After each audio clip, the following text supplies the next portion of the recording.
Hello everybody, welcome back to This Week in Esports and Gaming, the show where we talk about the latest and greatest business happenings for gaming, esports, and creator news. I'm your host Mark Kai. We're here for the third week of August 2024, and let's dive right into it. For our first top 3 story, unfortunately, former YouTube CEO Susan Wojcicki has passed away. It's never easy to talk about the passing of someone in the industry, especially someone as impactful as Susan Wojcicki. She passed away at the age of 56 after a 2-year battle with lung cancer, working as Google's number 16 employee and the first marketing manager in 1999. She oversaw the entire online advertising business and original video service for Google. Ultimately, she pushed for Google's activation or acquisition of YouTube and was named the most important person in advertising as well as Time's 100 most influential people in 2015. Susan's legacy on the creator space is evident as YouTube developed 10 forms of monetization for YouTube creators while she was CEO.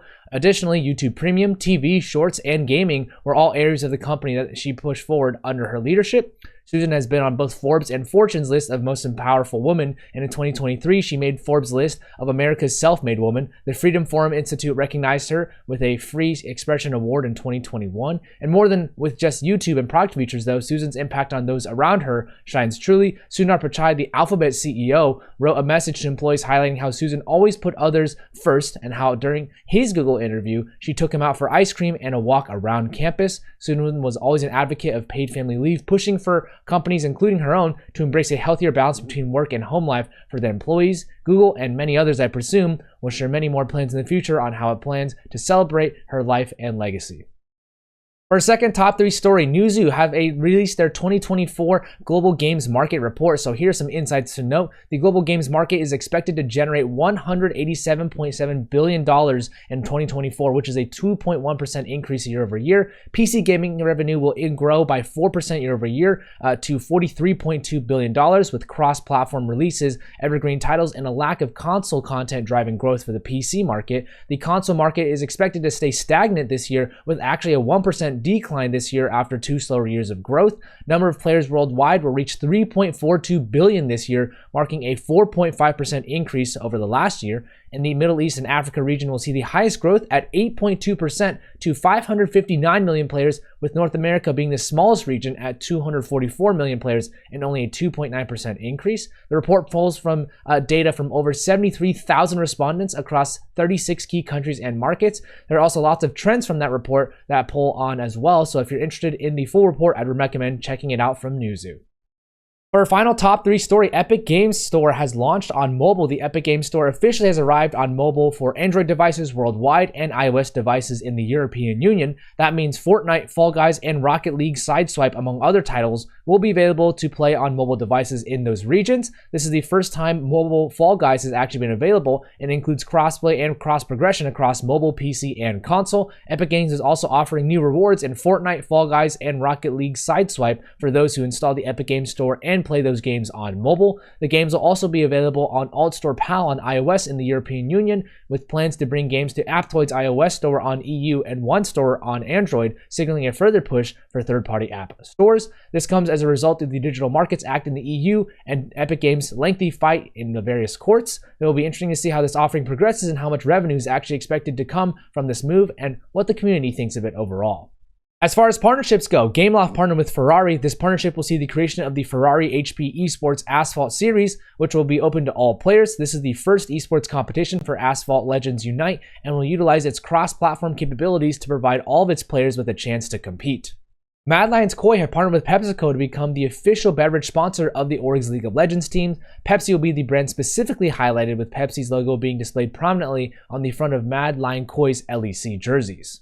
Faker partners with Steeler Eyewear. Faker will be the brand's global ambassador for its Steel by Steeler line of eyewear. The Steeler Eyewear brand is popular in Korea and has worked with several influencers for launches, so this makes sense to actually integrate Faker as well.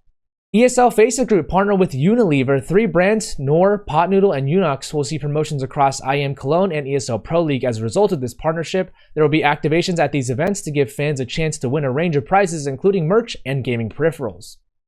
Grid partners with Tracker Network. As a result of this partnership, Grid's Valorant Data API will be integrated into Tracker Network's platform, which will allow for users to access a range of real-time data into matches for the Esports Stats platform. Tracker Network is known for providing stats and data on League of Legends, Rocket League, R6, Valorant, and other competitive titles as well.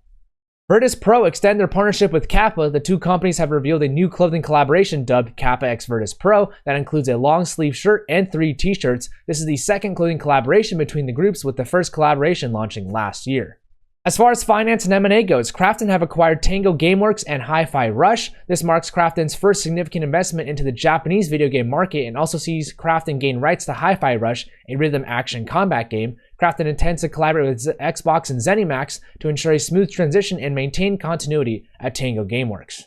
Reforged Studios have acquired Ground Shatter and Extra Mile Studios. Ground Shatter is led by James Parker and is behind the roguelike deck builder game Fights in Tight Spaces. Extra Mile Studios is led by Bobby Farmer and supports co-developer services on the Broken Sword series. There are more acquisitions slated for later this year from Reforged Studios.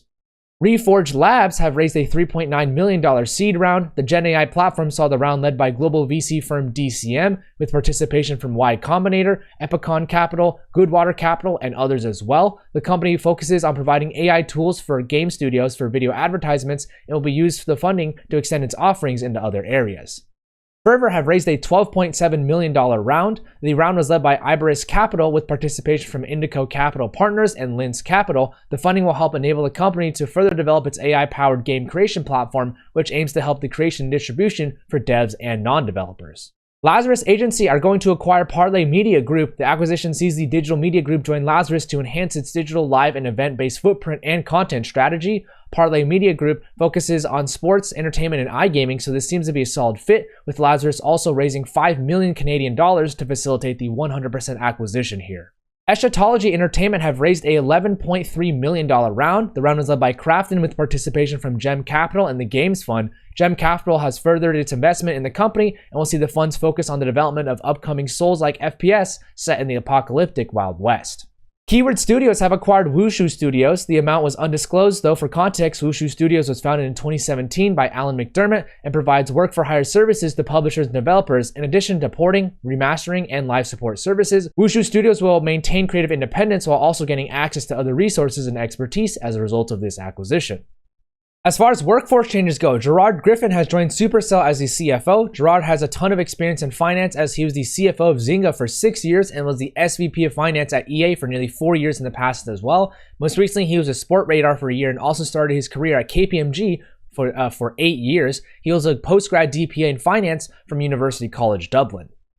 Chris Cregan joins Burson as the Director of Gaming and Esports. Chris was most recently a Gaming and Partnerships Manager for TikTok for the past 2 years, and before that spent time at ITP Media Group as the Head of Content and Partnerships. He spent time also doing social and video with Gfinity and Thomson Reuters Foundation, and he holds a Master's in Broadcast Journalism from City, University of London.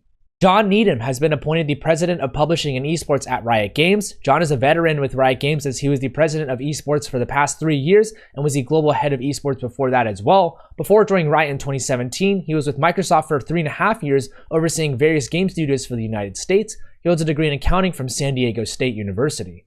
Jan Hoffman joins Elo Agency as the VP of Operations. Jan was most recently the Head of Operations at Enigma Galaxy and was with Rix GG in the past as the CEO as well. He was also director at X1 Esports and spent 4 years at Fnatic doing team management and operations. He's working on his bachelor's in business from IU International University of Applied Sciences.